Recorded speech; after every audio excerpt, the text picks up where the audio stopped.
అందరికీ నమస్కారం.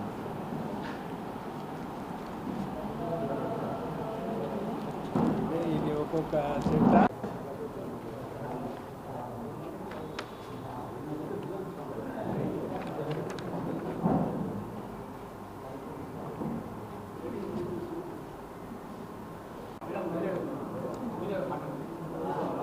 ఫస్ట్ చాలా కాలంగా ప్రెస్కు దూరంగా ఉన్నాను. కానీ విధి లేని పరిస్థితిలో ఈరోజు మున్ముందు మీ ముందుకు రావాల్సిన అవసరం ఏర్పడింది. మాకు పత్రికలన్నా ఛానళ్ళన్నా మంచి గౌరవంగా చూస్తాం, గౌరవాన్ని ఇస్తాం. వాళ్ళ దగ్గర నుంచి కూడా మేము మంచిగా స్వీకరిస్తాం. మీ మీద అపారమైనటువంటి గౌరవాన్ని మేము ప్రదర్శిస్తామని, ఒక స్నేహభావంతో ముందుకు పోతామని అందరికీ మరొకసారి నమస్కారాలు తెలియజేస్తూ, కొన్ని వాస్తవమైనటువంటి విషయాలు మీ ముందు ఉంచాల్సిన అవసరం వచ్చింది కాబట్టి ఈరోజు పరిణామాలను బట్టి మీకు ఇప్పటికే కొంత ఈ పరిణామాల గురించి తెలిసి ఉంటుంది. దాని వివరణ ఇవ్వాల్సినటువంటి అగత్యం వచ్చింది. దానివలన ఈరోజు ఒక క్రమశిక్షణ కలిగినటువంటి తెలుగుదేశం పార్టీ కార్యకర్తగా, ఒక ఉన్నతమైనటువంటి విలువలు కలిగినటువంటి ఒక పార్టీ కార్యకర్తగా మీ ముందుకు వచ్చి వివరణ ఇస్తున్నాను. నేను నా రాజకీయం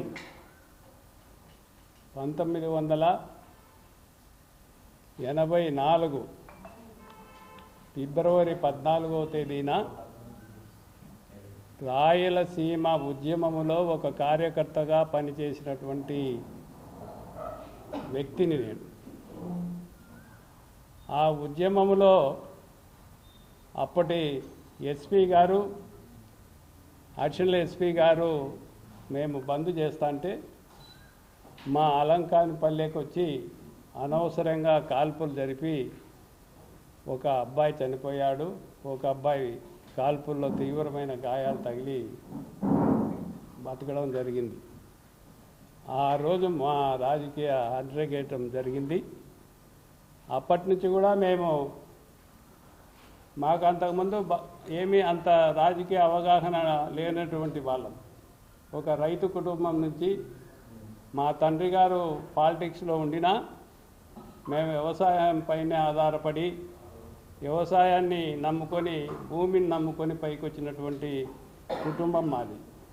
అప్పుడు ఆ ఫైరింగ్ తర్వాత రాజశేఖర రెడ్డి గారు మమ్మల్ని గుర్తించి, మీరు అప్పుడు కాంగ్రెస్ పార్టీ అధ్యక్షునిగా ఉన్నాడు ఆయన, మీరు రాజకీయంగా పిల్లకాయలు మీరు పనికొస్తారు, ముందుకు రండి అని ఆయన ఆహ్వానించడం, మేము ఆ రోజు నుంచి కాంగ్రెస్ పార్టీలో చురుగ్గా పనిచేయడం. 1987లో నాకు పిలిచి రాజశేఖర రెడ్డి గారు కడప రూరల్ మండలానికి మరి నన్ను ఎన్నిక చేశాం. కాంగ్రెస్ పార్టీ తరఫున నువ్వు పోటీ నిలబడి గెలుచుకొని రావాల్సినటువంటి బాధ్యత నీ మీద వేస్తున్నామని చెప్పడం జరిగింది. ఆ రోజు తెలుగుదేశం పార్టీ ఇక్కడ అధికారంలో ఉంది 87లో. మేము 87లో కాంగ్రెస్ పార్టీ తరఫున ఇక్కడ క్యాండిడేట్గా నిలబడి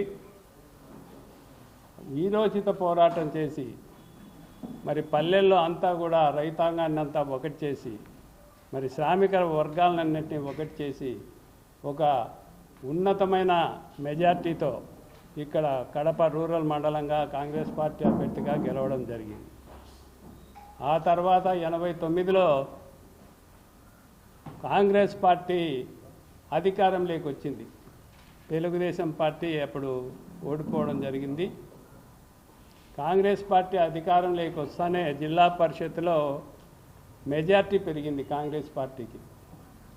ఆ మేరకు కాంగ్రెస్ పార్టీ తరపున అప్పుడున్నటువంటి తెలుగుదేశం పార్టీ జిల్లా పరిషత్ వైస్ చైర్మన్ను దించి కాంగ్రెస్ పార్టీ తరపున వైస్ చైర్మన్గా ఎన్నిక కావడం జరిగింది. తర్వాత కాంగ్రెస్ పార్టీలో ఉన్నటువంటి కొన్ని లుకలుకల వల్ల 1996లో బద్వేల్ వీరారెడ్డి గారు ఎమ్మెల్యే తెలుగుదేశం పార్టీ, ఆయన ఆహ్వానం మేరకు నేను 1996లో తెలుగుదేశం పార్టీలో చేరాను. 96 నుంచి ఇప్పుడు 2025 వరకు తెలుగుదేశం పార్టీ కోసం ఆర్నిషాలు పోరాటం చేసి కష్టపడి పనిచేసినటువంటి కడప నగరంలో ఏకైక వ్యక్తిని నేను. పార్టీలో 96 నుంచి లోకల్ బాడీ ఎన్నికల్లో ఏ ఎన్నిక వచ్చినప్పటికీ ఇంతవరకు మా ప్రాంతంలో తెలుగుదేశం పార్టీని ఓడించలే, అంతా గెలిపించుకుంటే వచ్చాం. ఎవరితో కూడా సాధ్యం కాలే. పెద్ద పెద్ద వాళ్ళు మమ్మల్ని ఓడించాలని రాజశేఖర రెడ్డి ముఖ్యమంత్రిగా కూడా ఇక్కడ రవీంద్రనాథ్ రెడ్డి గారు మేయర్గా నిలబడినప్పుడు అలంకాన్పల్లిని ఓడించాలి మేయర్ అని ఎంతో వాళ్ళు కష్టపడి మా మీద పెత్తనం చేసిన, డబ్బులు ఖర్చు పెట్టినా వాళ్ళు ఏమీ చేయలేక ఓడిపోయినటువంటి పరిస్థితులు. అటు సర్పంచ్ ఎన్నికల్లో కానీ, ఎంపీటీసీ ఎన్నికల్లో కానీ, తర్వాత కార్పొరేషన్ అయిన తర్వాత కార్పొరేషన్ ఎన్నికల్లో కానీ ఎప్పుడు కూడా విజయదుందుబిగానే మేము పార్టీని ముందుకు నడుపుతూ వచ్చాం. 1996 తర్వాత రాజమోహన్ రెడ్డి గారు ఫస్ట్ ఖలీల్ బాషా గారు ఎమ్మెల్యేకి నిలబడితే కష్టపడి పనిచేసాం, ఆయన్ని గెలిపించాం. తర్వాత శివానందరెడ్డి గారిని పోటీ చేస్తే ఆర్నిషాలు కష్టపడి కొద్ది మెజార్టీతో అప్పుడు ఓడిపోవడం జరిగింది. తెలుగుదేశం పార్టీ రాజశేఖర రెడ్డి ఫస్ట్ ముఖ్యమంత్రి అయినప్పుడు మేము రాజమోహన్ రెడ్డి గారు, శివానందరెడ్డి గారు, ఖలీల్ బాషా గారికి ఏ విధంగా ఎలక్షన్ చేసినామనేది ఈ కడప నగరంలోని పాత రాజకీయ నాయకులందరికీ బాగా గుర్తుండే ఉంటుంది. అప్పుడు రామచంద్రయ్య గారు తెలుగుదేశంలో ప్రముఖంగా ఉన్నటువంటి వ్యక్తి కడప నగరంలో. ఆయనకు కూడా మేము ఏం చేశామనేది బాగా గుర్తుండే ఉంటుంది. తర్వాత పాలెం శ్రీకాంత్ రెడ్డి కూడా పార్లమెంటుకు నిలబడ్డారు. ఆయనకు కూడా అర్నిషాలు జిల్లా అంతా తిరిగి కష్టపడి పనిచేసినటువంటి రోజులు మాయి. తర్వాత 2014లో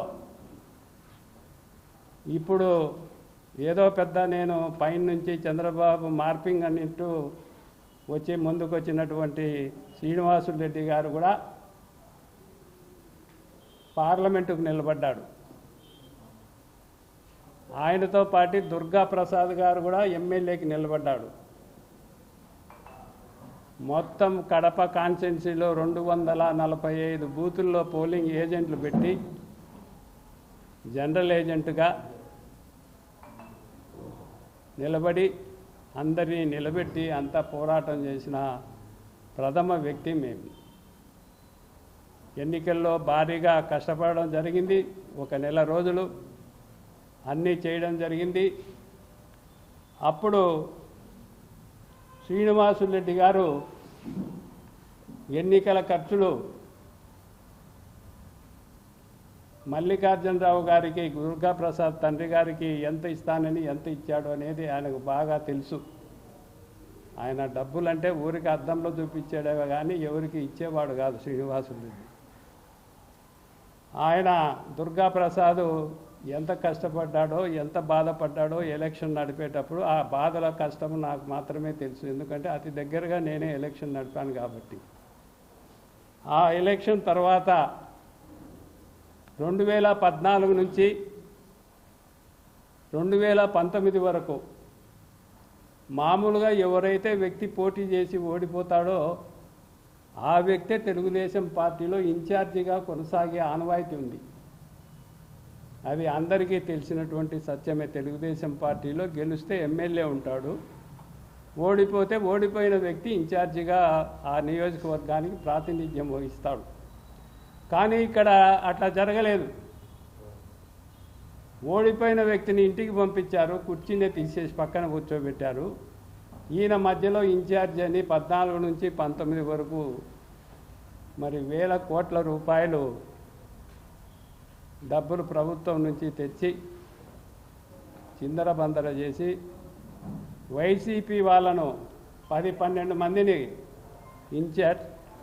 ఇన్ఛార్జీలను కార్పొరేటర్లను తెలుగుదేశంలో చేర్చుకొని 19 ఎన్నికలు వచ్చే నాటికి అతనికి ఎమ్మెల్యేకి టికెట్ రాలేదని అమీర్ బాబుకు ముస్లింకి ఇవ్వాలి టికెట్ అనేటటువంటి పార్టీ నిర్ణయానికి పెద్దలు చంద్రబాబు నాయుడు గారు కట్టుబడి ఆయన ముస్లింకు మైనార్టీకి ఇవ్వాలి, కడపలో మైనార్టీల సంఖ్య ఎక్కువగా ఉంది అని మైనార్టీలకు ఇచ్చిన తర్వాత ఒక్క రోజైనా నువ్వు 2019 అసెంబ్లీ ఎన్నికల్లో పార్లమెంట్ ఎన్నికల్లో కడప నియోజకవర్గంలో అమీర్ బాబు వెనకమ్మడి ఒక్క రోజైనా నువ్వు ఎన్నికల్లో తిరిగావా? ఒక్క తూరి గుండె మీద చేసుకొని చెప్పు. ఒక్క రోజు కూడా అమీర్ బాబు గారి క్యాన్వాస్ కానీ తిరగడం కానీ ఆయన చేర్చుకున్నటువంటి 12 మంది కార్పొరేటర్లు ఇన్ఛార్జీలు నిమిషాల్లో వైసీపీకి పోయి వాళ్ళు వైసీపీకి పొమ్మని సలహా ఇచ్చి మళ్ళా వైసీపీలో వాళ్ళు ప్రాతినిధ్యం వహించి వైసీపీ ద్వారా వాళ్లకు సహాయం పొందే విధంగా చేసినటువంటి వ్యక్తి శ్రీనివాసులరెడ్డి. అమీర్ బాబు గారు లబో దిబోమని డబ్బులకు ఇబ్బంది పడి ఎన్నో రకాలుగా ఆయన కష్టపడి ఎన్నికలకు పోటీలో కష్టపడి అందరం పనిచేశాం. అది కూడా మేము సాధించలేకపోయాం. అప్పుడు కూడా 19లో కూడా మనం తెలుగుదేశం పార్టీ ఇక్కడ ఓటమి పాలైంది. తర్వాత 19 నుంచి తెలుగుదేశం పార్టీని పునాదులు నిలబెట్టింది 2014లో కార్పొరేషన్ ఎన్నికల్లో ఆ రోజు కాంగ్రెస్ ప్రభుత్వం వైసీపీ అంటే కడపలో మరి జల ప్రజలు పరిగెత్తన్నారు వైసీపీ ప్రభుత్వానికి, వైసీపీ పార్టీకి, ప్రజలకి, కడప పట్టణంలో ఉన్న ప్రజలు.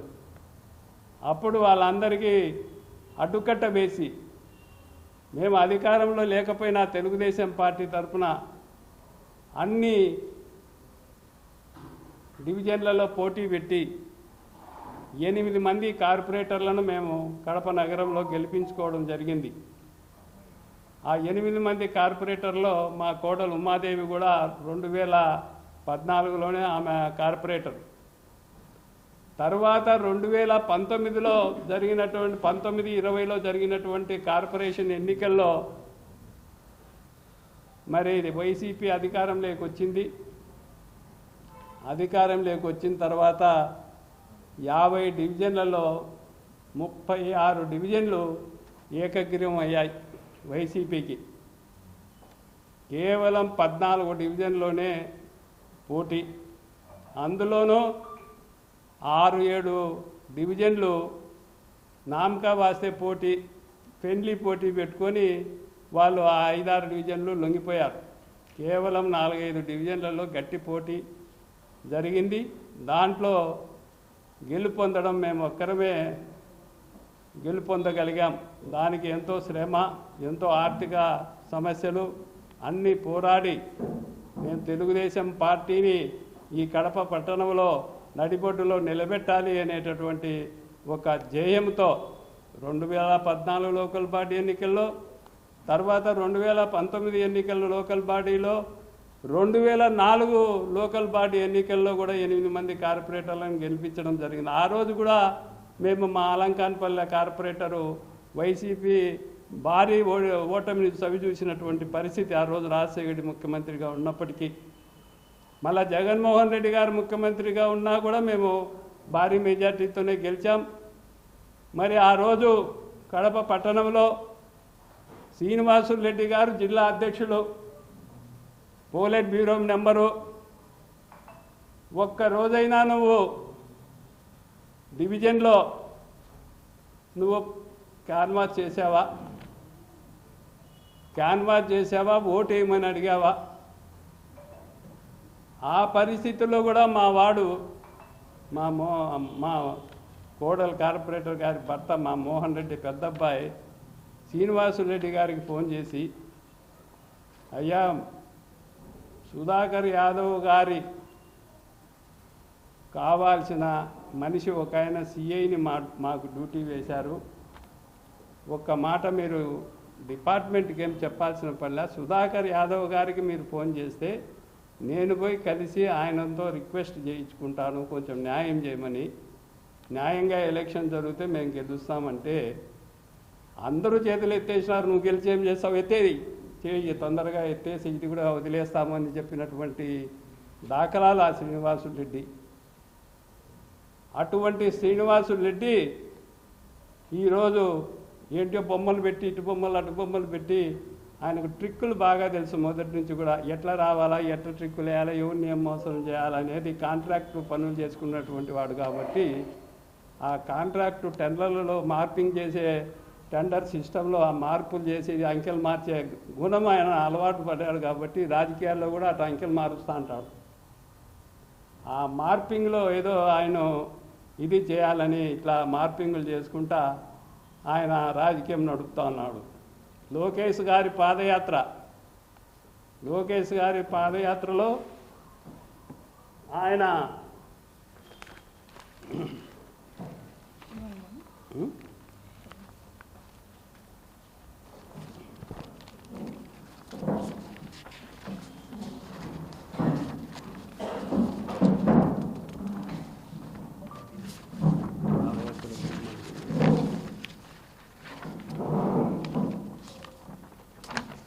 లోకేష్ గారు పాదయాత్ర చేసి అలంకాన్పల్లె దగ్గర ఒక బోర్డు వేశారు,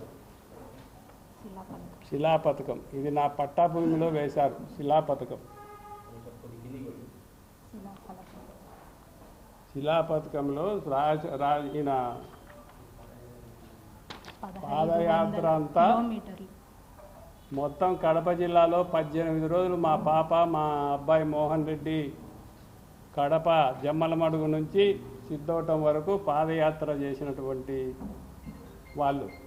కడప నగరంలో భారీ ఎత్తున జన సమీకరణ చేసి పాదయాత్ర చేసినటువంటి ఘనత మా కుటుంబానికే దక్కింది. ఎవరు అట్లా చేసినటువంటి దాఖలాలు లేవు. బాగా భారీ జనాన్ని వేసుకొని మేము అలంకాన్పల్లె సర్కిల్ నుంచి సిద్ధవటం బండికనం వరకు పాదయాత్రలో జనాన్ని ఎంత సమీకరించుకొని ఆయన వెంట నడిచి ఆయనకు వీడ్కోలు చెప్పినటువంటి ఘనత మాకు దక్కింది. అటువంటి మమ్మల్ని ఏదో మా యొక్క ఆదరణను చూసి, ప్రజల్లో మాకుండేటటువంటి ఆదరణ చూసి, మాకుండేటటువంటి మంచితనాన్ని చూసి భవిష్యత్తులో మాకు ఇది సమస్యగా మారుతుంది, రేపు జరగబోయేటటువంటి లోకల్ బాడీ ఎన్నికల్లో వీళ్ళు పార్టీలో ఉంటే మా కొడుకును మేయర్ చేసుకోవడానికి సమస్యలు ఎదురవుతాయి కాబట్టి వీళ్ళని ఏదో ఒక విధంగా మసిబూసి బయటికి నెట్టేస్తే మేము మేయర్గా మా కొడుకును నిలబెట్టుకోవడానికి నాకు ఇబ్బందులు ఉండవు అనేటటువంటి ఏకైక కారణంతో అనేక రకాలుగా ఒక చుంటలను పెట్టుకొని వెనకమడి చోటా చుంటలను అందరినీ పెట్టుకొని చుంటల వ్యవహారం చేస్తున్నాడు. ఆ చుంటల వ్యవహారం వల్ల ఏమాత్రం అది ఉపయోగం లేదు. అట్లా చేసిన దానివల్ల నీ విలువ తగ్గిపోతుంది. ఈరోజు నువ్వు పార్టీలో ఒక పోలిట్ బ్యూరో నెంబరు, మీ మిస్సెస్ కడప శాసనసభ్యురాలు, ఎంతో హుందాగా గౌరవంగా ఎంతో కడప పట్టణంలో ప్రతి పౌరుడు అన్ని పార్టీలలో పొగిడే విధంగా ఉండాలే కానీ అందరి మీద కక్ష సాధింపులు చేసుకుంటూ అందరి మీద చెవాకులు ఆకులు వాళ్తూ ఇట్లా చేసుకోవడం వల్ల అది నీ ప్రతిష్టకే భంగం కలుగుతుంది. ఏదో ఈ మధ్య పొద్దున ఒక మ్యాపింగ్ పెట్టాడు. అలంకాన్పల్లెలో ఆయన కూతురు కాన్వాస్ చేసింది. ఈ ఫోటో చూడండి, అందరు దగ్గరగా చూడండి. అలంకాన్పల్లెలో ఆమె డోర్ టు డోర్ క్యాన్వాస్లో మా అబ్బాయి మోహన్ రెడ్డి ఇల్లు తిప్పాడు. సైకిల్ గుర్తుకు ఓటేయాలని ఇంటింటికి పోయి చెప్పడం జరిగింది. ఆయన కన్ను కనపరాకుంటే ఒక తూరి మీ ద్వారా ఆయన కన్ను తూరి తెరిపించే దానికోసం ఈ ఫోటోలు చూపించడం జరుగుతూ ఉంది. దీన్ని మరి శ్రీనివాసులరెడ్డి గమనించాలా. శ్రీనివాసులరెడ్డికి నేను చెప్పేది ఒకటే, ఇది కూడా చూడండి, అంత గ్రూప్ ఫోటో కూడా తీశారు ఊర్లో, అందరి ప్రజలు, మా అబ్బాయి వాళ్ళ కూతురు అందరూ. ఇదేం మార్పింగ్ కాదు, ఆయన ఊర్లోకి వచ్చి విచారించుకోవచ్చు, ఆయన కూర్చు వాళ్ళ కూతుర్ని కూడా అడిగి తెలుసుకోవచ్చు. పంపించింది ఆయనే కాబట్టి అన్ని విషయాలు ఆయనకు బాగా తెలుసు. ఆ తర్వాత ఇప్పుడు కడపలో జరిగేటటువంటి వార్త ఏమంటే, తెలుగుదేశం అధ్యక్షుడు వైసీపీ అధ్యక్షుడు సేమ్ టు సేమ్ అని ప్రజల్లో ఒక నాడి ఉంది. ప్రజలు ఈరోజు వైసీపీ అధ్యక్షుడు తర్వాత తెలుగుదేశం అధ్యక్షుడు సేమ్ టు సేమ్, ఇద్దరు ఒకటే, ఇద్దరు ఏం చెప్తే జరుగుతుంది అనేటటువంటి టాకు ఈరోజు ఇద్దరు మాట్లాడుకొని రాత్రి మాట్లాడుకొని పొద్దున్నే అమలు చేసేటటువంటి సిస్టంలో ఉన్నారు అని ఈరోజు రాజకీయం తెలిసినటువంటి ప్రతి వ్యక్తికి తెలుసు. ఈ ఫోటో చూడండి. తర్వాత సొంతం ఒక తండ్రికి పుట్టినటువంటి సొంతం అన్న శ్రీనివాసులరెడ్డి గారి ఒక తల్లికి పుట్టినటువంటి అన్న రమేష్ రెడ్డి గారు, ఎక్స్ఎమ్మెల్యే గారు, వాళ్ళు చూడండి, ఈయన రాష్ట్ర పార్టీ అధికార ప్రతినిధి, వైఎస్ పార్టీ రాష్ట్ర అధికార పార్టీ ప్రతినిధి రమేష్ రెడ్డి గారు ఇదే కడప ప్రెస్ క్లబ్కి వచ్చి ఈ సంవత్సరం రోజుల్లో ఎన్ని ప్రెస్ మీట్లు పెట్టారు, ఆ ప్రెస్ మీట్లకు ఏమైనా నువ్వు ఒక్క సమాధానమైన ఒక పూలెట్ బ్యూరో మెంబర్గా, జిల్లా అధ్యక్షునిగా నువ్వు సమాధానం చెప్పావా? నీకు సమాధానం చెప్పే సత్తా నీ దగ్గర లేదా? వైఎస్ పార్టీని ఎదుర్కొంటే సత్తా నీకు లేదా? ఇది చూడండి, రాయచోటి నియోజకవర్గంలో వైసీపీ కార్యకర్తలకంతా పని చేసి పెడుతున్నటువంటి ఏకైక వ్యక్తి శ్రీనివాసులరెడ్డి కడపలో. వాళ్ళకి ఏదైనా కడపలో వైసీపీ వాళ్ళకు పని ఉందంటే శ్రీనివాసులరెడ్డి గారు చేసి పెడుతున్నారు. ఇది ఆయన యొక్క నైజం. ఇది వైసీపీ టీడీపీ మల్లుగుల్లాల పార్టీ మీద అయిపోయింది కడపలో. వాళ్ళు నిజమైన కార్యకర్తలకు అన్యాయం చేసేదానికి ఎంతవరకైనా ముందుకు పోతున్నారు. తెలుగుదేశం పార్టీ అడ్డం పెట్టుకొని, తెలుగుదేశం అధికారాన్ని అడ్డం పెట్టుకొని నిజమైనటువంటి తెలుగుదేశం పార్టీ కార్యకర్తలకు అటు రాయచోటి ఇటు కడప అన్ని చోట్ల కూడా ప్రమాద స్థాయిలో పడిపోయారు ఈరోజు తెలుగుదేశం కార్యకర్తలు. దీన్ని కూడా మీరు ఒక తూరి గమనించి ఇది ప్రజలకు వివరించాల్సినటువంటి సమయం ఆసన్నమైందని నేను మీ అందరికీ తెలియజేస్తున్నా. ఇంకొక ఆయన సొంతం అమ్మ తమ్ముని కొడుకు, సొంతము శ్రీనివాసులరెడ్డి అమ్మ తమ్ముని కొడుకు, ఈయన రాష్ట్ర వైఎస్ఆర్ పార్టీ జనరల్ సెక్రటరీ, రాష్ట్ర వైఎస్ఆర్ పార్టీ జనరల్ సెక్రటరీ. ఈయన వేంపల్ల పులివెందుల్లో ఎవరికైనా పనులు జరగకపోతే మనం చేసి పెడతాం. ఇది ఇలా విధానం. ఈ విధానంలో సతీష్ రెడ్డి ఇప్పటికీ కడపలో మా లోకేష్ గారిని, మా చంద్రబాబు నాయుడిని 10 తూర్లు విమర్శించడం జరిగింది ఓపెన్గా ఇక్కడ ఇదే ప్రెస్ క్లబ్లో. మరి ఏ రోజైనా నువ్వు ఒక్క నిమిషం ఒక వ్యతిరేకంగా ఒక స్టేట్మెంట్ ఇవ్వగలిగావా? ఒక స్టేట్మెంట్ ఇచ్చావా? పార్టీని ఏ దశకు తీసుకుపోతున్నావు నువ్వు? ఒక పోలిట్ బ్యూరో మెంబర్గా, ఒక జిల్లా అధ్యక్షునిగా, ఒక శాసనసభ్యురాలి భర్తగా నువ్వు ఏం చేస్తున్నావో శ్రీనివాసులరెడ్డి ఒక తూరి అర్థం చేసుకోవాలని నేను విన్నవిస్తానా. మరి అలాగే ఈరోజు కడపలో ముఖ్య నేత రాజశేఖర్ రెడ్డి మేనమామ, రాజశేఖర్ బావమర్ది, జగన్మోహన్ రెడ్డి మేనమామ. రవీంద్రనాథ్ రెడ్డితో నీకు ఎటువంటి సంబంధాలు ఉన్నాయని కడపలో ప్రతి పౌరునికి తెలిసినటువంటి సత్యం. ఈ విధానాల వల్ల నువ్వు తెలుగుదేశం పార్టీని ఎక్కడికి తీసుకుపోతున్నావు? తెలుగుదేశం పార్టీ కోసం కష్టపడి పొలాలు అమ్ముకొని, టౌన్ చుట్టూరు ఉండేటటువంటి పొలాలు అమ్ముకొని, ఆ పొలాలు ఈరోజు నేను తెలుగుదేశం పార్టీలో చేరిన తర్వాత అమ్మిన పొలాలు 100 కోట్లు అవుతాయి. నా తండ్రి సంపాదించినటువంటి ఆస్తి అమ్ముకొని రాజకీయాలు చేసినా కానీ నీ మాదిరి చిల్లర రాజకీయాలు, చిచ్చా రాజకీయాలు, పొద్దున్న లేసి పర్సంటేజీల కోసం ఎగుబాడి ఇవన్నీ చేసేటటువంటి రోత పనులు నేను ఎప్పుడు చేయలేదు. నేను దేహి అని నీ దగ్గర ఏ రోజైనా ₹1 నువ్వు 14లో నిలబడినప్పుడు కానీ, 19లో మీ భార్య నిలబడినప్పుడు కానీ ఎప్పుడైనా నువ్వు ₹1 ఇచ్చావా? ₹1 ఏమైనా చూపించావా? కనీసం ఈకుంటే మళ్ళీ అద్దంలో అయినా చూపించావా? నువ్వు చెప్తే నీ కథ నేను చెప్తే ఇంకా ఈ ప్రెస్ అంతా ఇంకా రాత్రి అంతా వినాల్సినటువంటి పరిస్థితి వస్తుంది. శ్రీనివాసరెడ్డి ఈడ పార్టీ నిలబడిందంటే కేవలం ఒక లక్ష్మిరెడ్డి గారి అటువంటి వాళ్ళు కొంతమంది నాయకుల చేత ఇక్కడ తెలుగుదేశం పార్టీ గుణాది అదే నిలబడింది.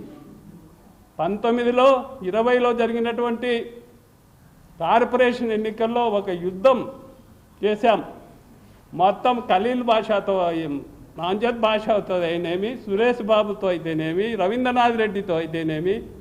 రవీంద్రనాథ్ రెడ్డి వారం రోజులు మా అలంకాన్పల్లిలో కూర్చొని మేము కొంత మొత్తం ఇస్తే వాళ్ళకు డబుల్ మొత్తాలు ఇచ్చి ఓట్లు మార్పించాలి, అధికారులు ఏదైనా ఉద్యోగం చేసుకునే వాళ్ళని మిమ్మల్ని ట్రాన్స్ఫర్ చేస్తామని ఇంటింటికి వచ్చి బెదిరించినటువంటి పరిస్థితులు ఉన్నప్పటికీ మరి మా ప్రజలు, అలంకాన్పల్లి డివిజన్కు సంబంధించినటువంటి ప్రజలు మా మీద విశ్వాసంతో, తెలుగుదేశం పార్టీ మీద అభిమానంతో ఓట్లేసి గెలిపిస్తే పార్టీని మేము నిలబెడితే యాడ్ నుంచో గద్దలాగా వచ్చి మోసం చేసి తన్నుకొని పోయి నువ్వు మా మీద చవాకులు అవాండాలు వేసి ఎందో పార్టీ నాకేముంది. ఈ రోజుకి నేను 30 సంవత్సరాలు రాజకీయాల్లో ఉన్న తెలుగుదేశం పార్టీలో నేను ఏ రోజు పోయి చంద్రబాబు నాయుడు, లోకేష్ నాకు ఫలానా పదవి అని ఏమి అడగలా. నేను ₹100 సభ్యత్వంతోనే ఉన్నా. వాళ్ళు ఇస్తే తీసుకుంటానా, లేదంటే లేదు. నేను ప్రత్యక్ష ఎన్నికల్లో పోరాడే శక్తి కలిగినటువంటి వ్యక్తిని. నేను నాకు ఎమ్మెల్యే టికెట్ ఇచ్చినా పోరాడతాం, కార్పొరేటర్ టికెట్ ఇచ్చినా పోరాడతాం, ఇంకా ఏదైనా చిన్నది ఇచ్చినా కూడా దానికి కూడా పోరాడి తెలుగుదేశం ప్రతిష్టను మా నారా చంద్రబాబు నాయుడు గారు ఒక విజన్ కలిగినటువంటి వ్యక్తి. గతంలో 2020, ఇప్పుడు 2547 కార్యక్రమాల్లో ఆయన ఒక ప్రణాళికాబద్ధంగా ఈ రాష్ట్రంలో దివాలా తీసినటువంటి రాష్ట్రాన్ని మా చంద్రబాబు నాయుడు గారు తిరిగి గాడిలో పెట్టేదానికి అహర్నిశాలు కృషి చేస్తే మేము ఆయనకు మోసం చేసి ఏం సంపాదించుకోవాలని, ఏమి మాకు వస్తుందని నీ మాదిరి లోపాయికారి పనులు చేసుకుంటా మీ అన్నను ఒక పార్టీలోకి పంపించి, నీ మేనమామ కొడుకుని ఒక పార్టీలోకి పంపించి, ఇంకొకరిని ఇంకో పార్టీలోకి పంచి చిల్లర రాజకీయాలు నేను చేయలేదే. వాడే శక్తి నా దగ్గర ఉంది. నాకు ఈ ₹100 సభ్యత్వమే 30 ఏళ్ళు పనిచేశా. నువ్వు ఇచ్చే పనికిరాని పదవి కోసం నేను ఎగబడేవాడిని కాదు. ప్రజల సంక్షేమం కోసం మా నాయకుడు కష్టపడేటటువంటి చంద్రబాబు నాయుడు గారి కోసం, మరి ఇప్పుడు భవిష్యత్తులో మాకు వచ్చే నాయకుడు లోకేష్ గారి నాయకత్వం కోసం మేము పోరాడతాం తప్ప మాకు ఆ పదవి ఈ పదవి అని అడుక్కుండే పరిస్థితి మాకు లేదు.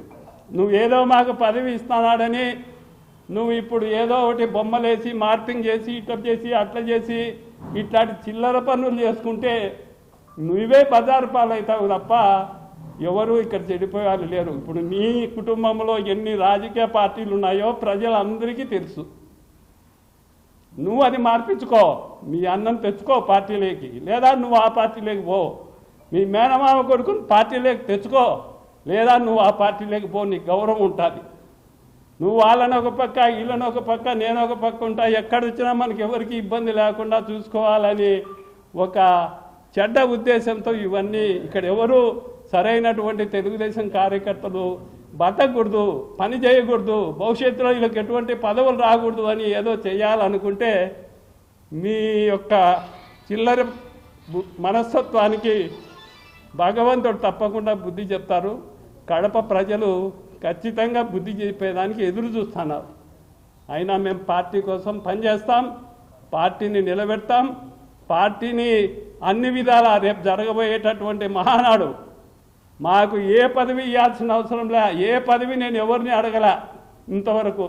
చంద్రబాబుని కలిసినా బాగా క్షేమంగా ఉండాలి సార్ అని చెప్తాం, లోకేష్ని కలిసినా క్షేమంగా ఉండాలంటాం. కానీ మేము పలానా పదవి ఇవ్వమనిలే, మాకు ఎమ్మెల్యే టికెట్ ఇవ్వమని మేమేం పోలే. ఆయనే పిలిచి మీరు ఎమ్మెల్యే క్యాండిడేట్లు మీరు ఎమ్మెల్యేకి నిలబడని లోకేష్ గారు పిలిచి చెప్తే మేము కాదనకుండా సరే అన్నాం. కానీ మాకు ఎమ్మెల్యే టికెట్ ఇవ్వయా అని మేము ఏ రోజు అడగలే. మమ్మల్ని ఆయనే పిలిచి కడపలో చెడిపోయింది పార్టీ, ఈ పార్టీని మీరైతేనే కాపాడతారు, మీరు ఏకైక కార్పొరేటర్ గెలిచినారు, మీ వీరత్వానికి నాకు గొప్పగా అనిపించింది, మీరు భవిష్యత్తులో తప్పకుండా మీకు ఎమ్మెల్యే టికెట్ ఇస్తామని లోకేష్ గారు చెప్పడం, మేము ఈ భవిష్యత్ గ్యారంటీ కానీ ఇంకోటి కానీ 2 సంవత్సరాలు 3 సంవత్సరాలు పోరాటం చేశాం.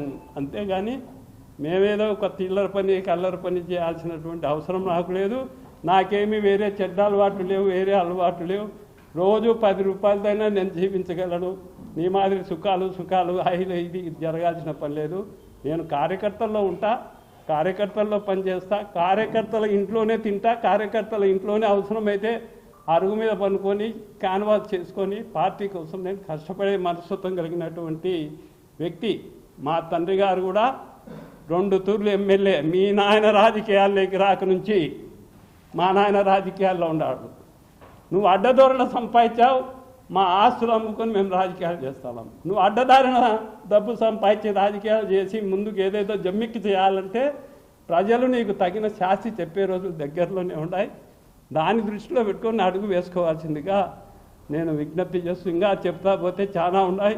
అవన్నీ పక్కన పెట్టి రేపు జరగబోయే మహానాడుకు అందరూ కలిసికట్టుగా పనిచేసి, ఈ మహానాడుకు 40 సంవత్సరాల తర్వాత కడపకు వచ్చింది, దాన్ని బ్రహ్మాండంగా మనము చేసుకొని ఆ కడప నగరానికి మంచి పేరు తీసుకొచ్చి భవిష్యత్తులో దీన్ని ఇంకా ఎక్కువ పునాదులు వేసుకొని ముందుకు పోదామని నేను సలహా ఇస్తూ, కొంచెం జాగ్రత్తగా కార్యకర్తలను ఆదరించే విధానం పెట్టుకో. అదిలించే విధానం కాదు కావాల్సింది కార్యకర్తలకు, ఆదరించే విధానాన్ని దగ్గర పెట్టుకొని వాళ్ళందరినీ కార్యకర్తలందరినీ ఒక గూడు కిందికి పెట్టుకుంటే భవిష్యత్తులో మనకి ఈ పార్టీ మనుగడిస్తుంది. గతంలో చాలా తూర్లు గెలిచాం టీడీపీ తరఫున. 83లో రామ్మోహన్ రెడ్డి గారు గెలిచారు, 87లో రామచంద్రయ్య గారు గెలిచారు, 85లో, 89లోనే మనం ఓడిపోయాం. మళ్ళా 94లో ఖలీల్ బాషా గారు గెలిచారు, 99లో గెలిచాం. తర్వాత పార్టీ రోజు రోజుకు కనుమరుగైంది. కాబట్టి ఈరోజు ఆ భగవంతుడు మళ్ళా తెలుగుదేశం మీద కనికరించి, అదేదో నా గొప్ప అనుకోగాకు, ప్రతి కార్యకర్త కష్టం ఉంది వెనకల. ఆ కార్యకర్తల ఉరుసుల వల్ల నువ్వు పతనం అయిపోతావు. వాళ్ళందరి సంక్షేమం చేయాల్సినటువంటి అవసరం నీకుంది. ఈరోజు 8 మంది కార్పొరేటర్లను చేర్చుకున్నావు. 8 మంది కార్పొరేటర్లు నీకు తెలుగుదేశానికి వాళ్ళు మొదటి నుంచి వ్యతిరేకం చేసినటువంటి వ్యక్తులు. నీ ఎలక్షన్లో కూడా ఏజెంట్లు పెట్టి నీకు వ్యతిరేకంగా చేసినటువంటి కార్పొరేటర్లను నువ్వు భుజాన్ని ఎక్కించుకుంటున్నావు. దీన్ని ఒక తూరి అర్థం చేసుకో, ఏం చేస్తానా నేను అనేది. 2018లో బీటెక్ రవి ఎమ్మెల్సీకి నిలవన్నప్పుడు కడప నగరంలో 8 మంది 9 మంది కార్పొరేటర్లను నువ్వు తీసుకొచ్చావు. మరి వాళ్ళు మళ్ళా 19లో జరిగినటువంటి ఎన్నికల్లో